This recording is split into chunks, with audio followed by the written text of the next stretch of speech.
नमस्कार। अ, अभी हम जानेंगे कि ऑक्यूपेशनल थेरेपी क्लासरूम सेटिंग में किस तरीके की होती है। सो ये वीडियो स्पेशली विशेष शिक्षकों के लिए है। और आइए अब हम जानते हैं। मैं हूँ डॉक्टर अश्विनी डाहाट। मैं चीफ कंसल्टेंट और सीनियर ऑक्यूपेशनल थेरेपिस्ट हूँ। Neuro neuro developmental rehabilitation specialist हूँ। तो चलिए हम जानते हैं।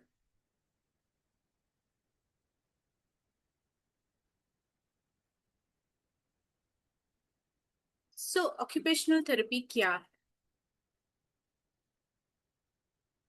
ऑक्यूपेशनल थेरेपी एक ऐसा पेशा है जो हर लोगों को, ना कि सिर्फ बच्चों को, हर इंसान को जिसे भी फंक्शनल रहने में दिक्कत आ रही है, जिसे भी अपना कार्य करने में दिक्कत आ रही है, उन्हें पूरा पार्टिसिपेट करे, उन्हें उनका पूरा उस एक्टिविटी में सहयोग हो, चीजों में उन्हें मदद करता है। उनकी दिनचर्या को आसान बनाने में उन्हें मदद करता है, उन्हें पार्टिसिपेट करने में मदद करता है। तो यहाँ तो हम सिर्फ बच्चों की बात कर रहे हैं, पर जिन्हें भी डिसेबिलिटी है, कोई लिमिटेशंस है, कोई इश्यूज है, तो वो सिर्फ बच्चों को ही नहीं हो सकता है। वो तो जो ओल्ड एज पीपल है उनको भी हो सकता है, जिनका एक्सीडेंट हो गया है उनको भी हो सकता है, जिन्हें स्ट्रोक हो गया है उनको भी हो सकता है, जिन्हें हार्ट अटैक आ गया है उनको भी हो सकता है। हर इंसान को जिसको भी लिमिटेशंस आ रहे हैं, ये ऑक्यूपेशनल थेरेपिस्ट की दैनंदिन गतिविधियों में पूर्ण तरीके से इंडिपेंडेंट होने में मदद करता है।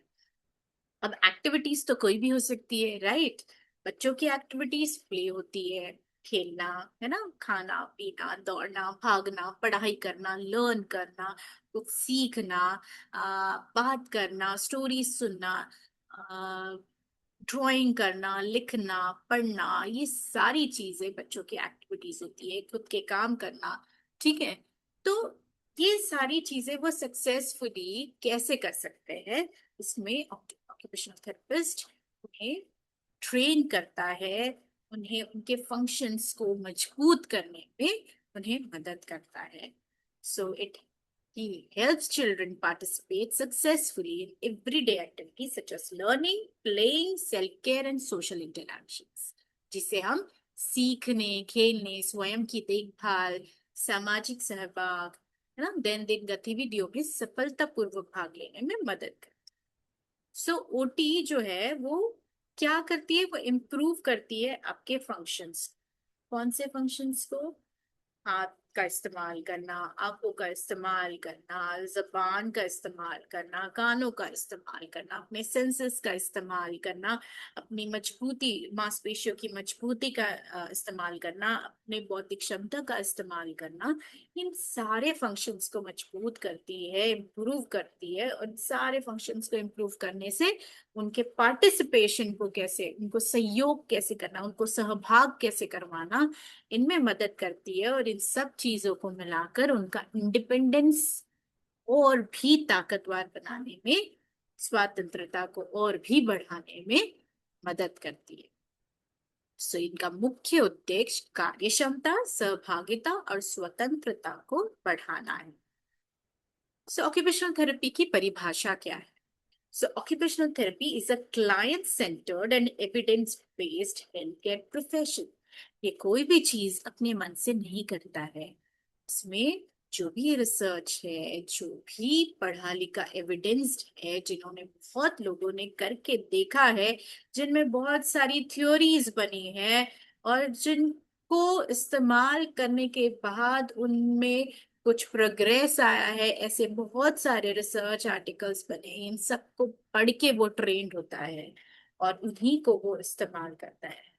अब कभी कभी जो सिस्टम होता है वो ऐसा नहीं होता है, तो कभी कभी बच्चे के हिसाब से या जो भी हमारे सामने होता है उनके हिसाब से कस्टमाइज किया जाता है, टेलर किया जाता है थेरेपी सेशंस, राइट? तो कभी कभी बहुत बड़ी बड़ी इक्विपमेंट्स नहीं होती है, पर जो भी छोटे छोटे जो भी हमारे पास है उसका कैसे इस्तेमाल कर सकते हैं, उसकी मदद से कैसे बच्चे को ट्रेन कर सकते हैं, ये भी वो देखता है। तो ये क्लाइंट सेंटर्ड है, यानी क्लाइंट सेंटर्ड यानी उसकी आवश्यकता, बच्चे की आवश्यकता, वो इंसान और वो व्यक्ति की आवश्यकता के हिसाब से उसको क्या थेरेपी की मदद है, उसको क्या फंक्शन इम्प्रूवमेंट की जरूरत है, उसकी क्या एक्टिविटीज को इम्प्रूव करने की जरूरत है, सब पे सेंटर्ड होता है ऑक्यूपेशनल थेरेपी। तो ये बच्चों को मदद करता है कि जो भी एक्टिविटीज वो करे वो मीनिंगफुल, मीनिंगफुल यानी जिसमें कोई जिसमें वो गतिविधि करने में उसको मजा आए, जिसमें उसको महत्वपूर्ण लगे कि ये मेरे लिए जरूरी है। जैसे बच्चा अगर क्लासरूम में बैठता है तो बोर्ड में जो भी ऐसे दिखता है तो वो पढ़ना उसके लिए मीनिंगफुल होना चाहिए। उसको ऐसा नहीं लग रहा चाहिए कि मुझे बोर हो रहा है। क्यों बोर होता है बच्चों को? जब उसको समझ में नहीं आता है, राइट। तो जब अक्षर उसको सही ढंग से दिखेंगे, पहचान होंगी, जब पेन की पेंसिल की पकड़ अच्छी होंगी, ठीक है, कहीं पर भी शरीर में रुकावटें नहीं होंगी जिसकी वजह से उसका पेन होल्डिंग, पेन पकड़ना, लिखना दर्दनाक हो रहा हो, अगर ये चीज को हम दूर नहीं करेंगे तो वो किस तरीके से पार्टिसिपेट करेगा? राइट। तो हर एक्टिविटी, चाहे वो खेलना हो चाहे वो पढ़ना हो, हर एक्टिविटी को हम कैसे मीनिंगफुल बनाते हैं ये देखना इसका काम है, थेरेपिस्ट का काम है। और ये चीजों को वो अपने थेरेपेटिक इंटरवेंशन में शामिल करता है ना, चारात्मक हस्तक्षेपों के माध्यम से बच्चों को सार्थक गतिविधियां करने में सक्षम बनाना, राइट। तो यहाँ पर वो ये नहीं देखता है कि वो बहुत इसमें परफेक्ट बन जाए, उसका मास्टर बन जाए, नहीं। यहाँ पर उसका पार्टिसिपेशन इंपॉर्टेंट है, वो करने में उसे मजा आए, वो करने में उसे इंटरेस्ट आए, वो करने में उसे डिफिकल्टी ना हो, राइट। अगर इंटरेस्ट है, मजा आ रहा है, डिफिकल्टी ना हो तो वह एक्टिविटी खुद ढल जाती है हमारे इसमें और हम उसे करने लगते हैं। बट हमें कहीं रुकावटें आ रही है समझ में, लिखावट में, पकड़ में, मांसपेशियों में, आंखों से देखकर उसको समझने में, उसका कलर देखने में, हर चीज में, परसेप्शन, कॉग्निशन, हर चीज को अगर वो सही ढंग से ले पा रहा हो तभी वो चीज में वो पार्टिसिपेट कर सकता है, राइट। तो हमारा उद्देश्य हमेशा ये होना चाहिए कि उसका पार्टिसिपेशन को हम बढ़ावा दें, ना कि परफेक्शन। तो ऑक्यूपेशनल थेरेपी के उद्देश्य क्या होते हैं? सिंपल उद्देश्य होते हैं कि जो भी गतिविधियां वो कर रहा है उसमें उसका स्वातंत्र कैसे बढ़ाया जाए। अगर वो ब्रश कर रहा है तो वो खुद से कैसे ब्रश करे। अब ब्रश का कंपोनेंट बहुत है, ठीक है। तो ब्रश सिर्फ ब्रश को घुमाना नहीं है, ब्रश को पकड़ना है, ब्रश को कंधे से मूवमेंट लाना जरूरी है। सिर्फ हाथ पकड़ के मूवमेंट नहीं होती है, वो कंधे से मूवमेंट होती है। तो उसका जो बीच वाला इसका है, इसको कैसे अच्छा बनाया जाए, इसकी कंधे की स्टेबिलिटी को कैसे मजबूत किया जाए, फिर उसके मनगट को कैसे, फिर उसके पकड़ को कैसे, राइट, फिर उसका राइट लेफ्ट डायरेक्शन कैसे आया जाए, राइट। तो सिर्फ ब्रश करना, सिर्फ ब्रश करना नहीं होता है, उसके पीछे बहुत सारी एक्टिविटीज होती है। तो वो एक्टिविटीज को इम्प्रूव करके उसको वो गतिविधि में कैसे स्वतंत्रता बढ़ाया जाए, इसमें उसका मुख्य उद्देश्य होता है। फिर मोटर गतिविधि यानी पकड़ना, लिखना, पढ़ना, चलना, बैठना, उठना, स भागना, दौड़ना, चढ़ना, उतरना, ये सारी मोटर गतिविधि होती है। और सेंसेरी, संवेदी, जिसमें देखना, सुनना, सूंघना, बोलना, राइट, स्पर्श जानना, टेम्परेचर जानना, प्रेशर जानना, ठीक है। तो ये सारी जो होती है वो सेंसरी गतिविधि होती है। कॉग्निशन यानी संज्ञात्मक यानी समझ, राइट, किसी चीज को समझ के उसको करते आना चाहिए उसको, राइट। फिर होती है सामाजिक गतिविधि यानी सोशल स्किल्स, किसी के साथ बैठना, उसके साथ बात करना, उसकी बातें समझना, उसको हाय हेलो करना, मिलके उसको ग्रीट करना, जाते वक्त उसको बाय करना, ठीक है। ये सारी जो होती है वो सामाजिक कौशल्य होती है।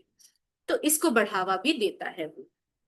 फिर उसको उसके फंक्शंस को इम्प्रूव करता है। जब ये सारी जो मैंने अभी जो बताई है वो फंक्शंस को जब वो इम्प्रूव करता है तब उसका पार्टिसिपेशन स्कूल में, घर में और कम्युनिटी में बढ़ता है।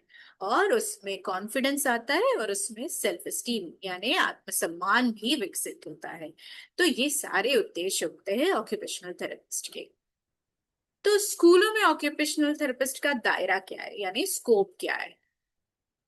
तो सबसे इम्पोर्टेंट स्कोप है उसका एक जगह बैठना, राइट।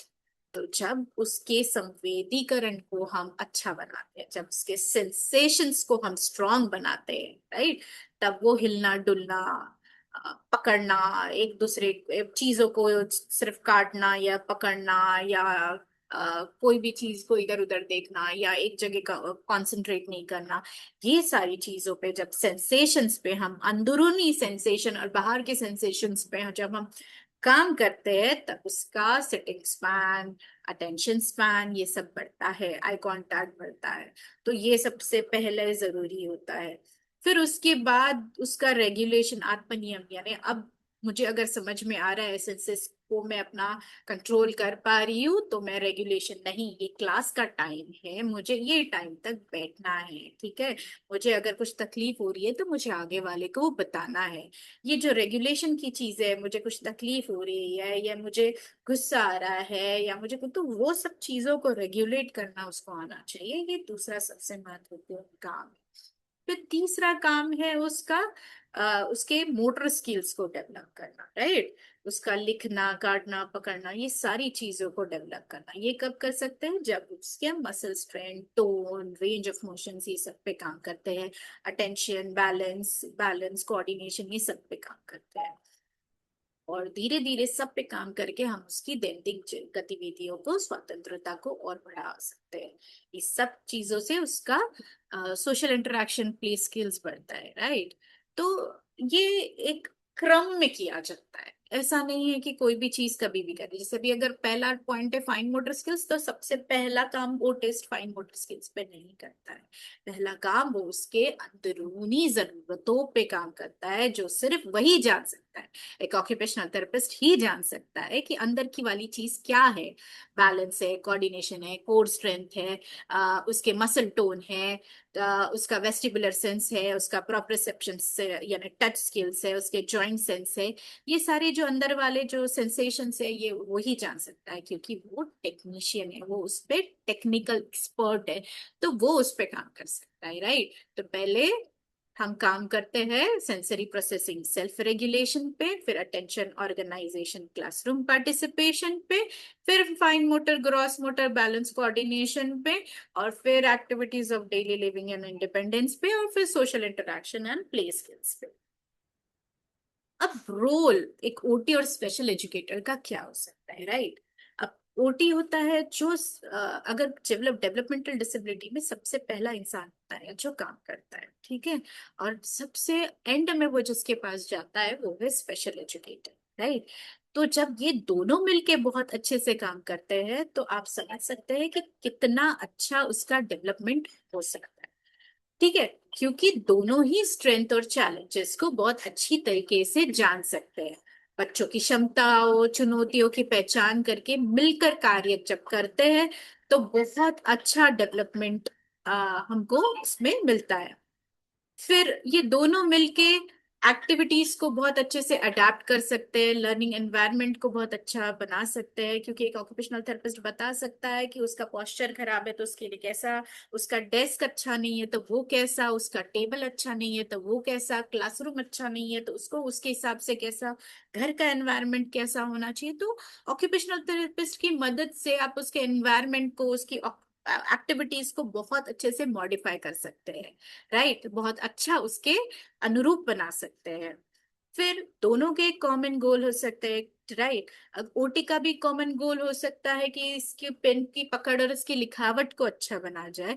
और एक स्पेशल एजुकेटर का भी कॉमन गोल हो सकता है कि इसको मैं लिखाना सिखा सकूं। तो जब दोनों गोल्स एक साथ मिलके जब अच्छा करते हैं, तो रिजल्ट बहुत अच्छा आता है। क्योंकि पकड़ मजबूत करना ये मांसपेशियां का काम है, राइट। ये दिमाग का काम है, ये आंखों का काम है। तो ये वाली चीजों पे तो ओटिस्ट काम करेगा। लेकिन लिखावट किस तरीके की होनी चाहिए, किस अंदाज में होनी चाहिए, किस बॉक्सेस में होनी चाहिए, किस लाइन में होनी चाहिए, ये जो है, और उसको लिखावट को कैसे आसान, किस एक्टिविटीज को बनाना चाहिए, कैसे इजी एक्टिविटीज अडेप्ट करना चाहिए, ये काम तो एक स्पेशल एजुकेटर्स का होता है, राइट। तो एक कॉमन गोल और कंसिस्टेंट स्ट्रेटजीज अगर दोनों मिलके इस्तेमाल करते हैं तो बहुत अच्छा रिजल्ट आता है। और ये जो छोटे छोटे प्रोग्रेस है कि आज बच्चे ने ए लिखा खुद से, वो भी 2 लाइन के अंदर या एक बॉक्स के अंदर, अगर ये प्रोग्रेस आप उसके फैमिलीज के साथ रोज शेयर करेंगे, रोज उसके बारे में बताएंगे, तो इसमें क्या हो जाता है, सबको एक उत्साह बना रहता है और सब मिलके इसमें काम करते हैं और सबको काम करने में मजा आता है। ठीक है। तो ये भूमिकाएं अगर तुम दोनों मिलके जब करते हैं तो बहुत मजा आता है काम करने में, और बच्चे में हमें अच्छा प्रोग्रेस भी दिखाई देता है। अब कुछ तकनीकियां हम जानेंगे। ठीक है। तो सबसे पहले संवेदी यानी सेंसरी स्ट्रेटेजीज।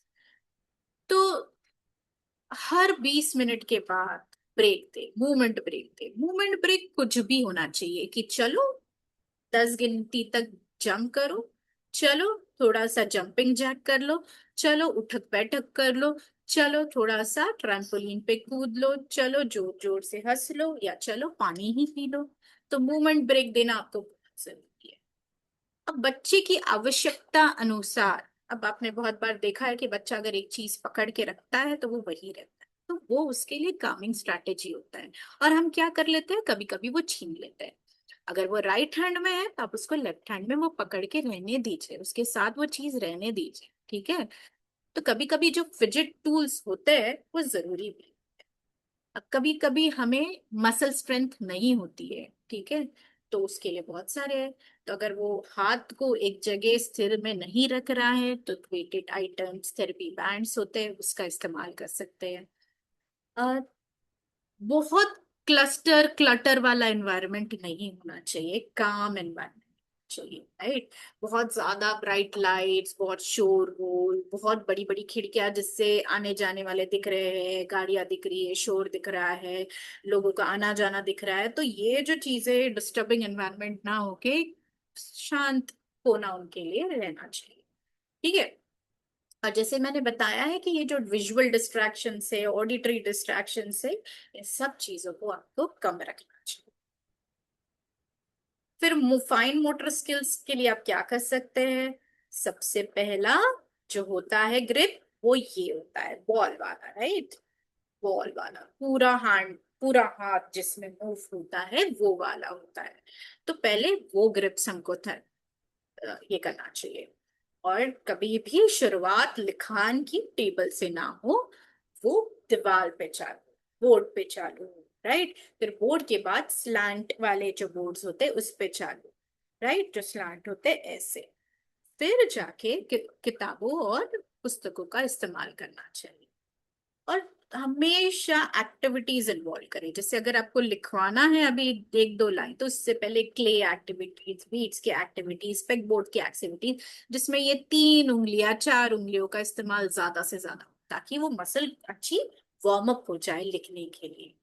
फिर break writing task into small step. लिखान को आपको बहुत छोटे छोटे छोटे छोटे हिस्सों में बांट देना है ताकि वो उसको बहुत बड़ा कार्य ना लगे। फिर कभी कभी कुछ कुछ अक्षमताएं होती है जिसमें मोटर स्किल्स नहीं होती है, मसल मजबूत नहीं हो सकती है, तब हमें टाइपिंग, ट्रेसिंग, ये सारी चीजें अपनाना चाहिए। यानी हमें अ, उसको, उसके जो भी बाधित चीजें हैं उससे उसकी लर्निंग को रोकना नहीं। कोई ना कोई चीज से हम उसको आगे बढ़ाते रहना है ताकि उसको स्टक ना लगे, उसको नहीं लगे कि मैं एक जगह रुका। नहीं, टाइपिंग कर रहे हैं तो टाइपिंग करने दीजिए, ट्रेसिंग कर रहे हैं तो ट्रेसिंग करने दीजिए, ड्राइंग कर रहे हैं तो ड्राइंग करने दीजिए, पेंट से करना चाहता है तो पेंट से करने दीजिए। जो भी चीजों से वो करना चाहता है उसको बस आगे बढ़ते रहने दीजिए। अटेंशन और पार्टिसिपेशन के लिए क्या होनी चाहिए। तो सबसे पहले उसे शुरुआत में ही बता दीजिए कि आप 10 या 20 या 15 मिनट ये काम करने वाले हैं, उसके बाद 5 मिनट, 2 मिनट का आपका ब्रेक है। फिर आप 10 मिनट के लिए ये काम करने वाले हैं, फिर आप ब्रेक लेने वाले हैं। तो जो भी काम है उसको शुरुआती में ही बता दीजिए, उसको अच्छी इंस्ट्रक्शंस दे दीजिए। भले ही वो आपकी तरफ देख नहीं रहा हो, आपको लग रहा है ये सुन नहीं रहा, लेकिन वो नजर घुमाएगा, वो देखेगा, और वो मानसिक रूप से प्रिपेयर हो जाएगा उस चीजों के लिए, उन गतिविधियों के लिए। और हमेशा प्रोत्साहन दीजिए, पॉजिटिव रीएनफोर्समेंट दीजिए, offer choices to increase motivation. अगर ये नहीं तो ये कर लो, ये नहीं तो ये कर लो, चलो आज पेंट, आज लिखना नहीं है, पेंसिल नहीं पकड़ना है, तो आज पेंट से करो, पेंट से लिखो। चलो आज ड्राइंग नहीं करनी है तो रेत का इस्तेमाल कर लो। तो हर चीज में आप उसको चॉइसेस दीजिए, राइट, जिसमें उसका इन्वॉल्वमेंट बढ़ सके। और जो आजू बाजू हमारे दोस्त बैठते हैं, फ्रेंड्स बैठते हैं, उनको समझाइए, उनको बोलिए कि उनको और प्रोत्साहन दीजिए। जो लर्निंग एनवायरनमेंट है वो देख के भी वो सीखते हैं, अपना बाजू वाला क्या कर रहा है शायद वो देख देख के वो भी वो करने की इच्छा रखे। तो इसीलिए कोऑपरेटिव लर्निंग एनवायरनमेंट भी बनाना आपका काम है। अब मुख्य संदेश क्या है? एक ऑक्यूपेशनल थेरेपिस्ट उस बच्चे की मदद करता है कि वो स्कूल के एक्टिविटीज को सार्थक रूप से कैसे बनाए, उसको मीनिंगफुल पार्टिसिपेशन कैसे बना। ठीक है, बहुत सिंपल सिंपल क्लासरूम के अडेप्टेशंस करके हम उनके लर्निंग को अच्छा इंप्रूव कर सकते हैं, उनके बिहेवियर को अच्छा इंप्रूव कर सकते हैं। और अगर एक ओटिस्ट और विशेष शिक्षक दोनों भी अच्छा सहभाग करे तो बहुत ही बेहतर परिणाम हम उनको दे सकते हैं। सो धन्यवाद। अगर कोई प्रश्न है तो जरूर आप मुझे पूछ सकते हैं। Thank you. आशा करती हूँ कि आपको समझ आया।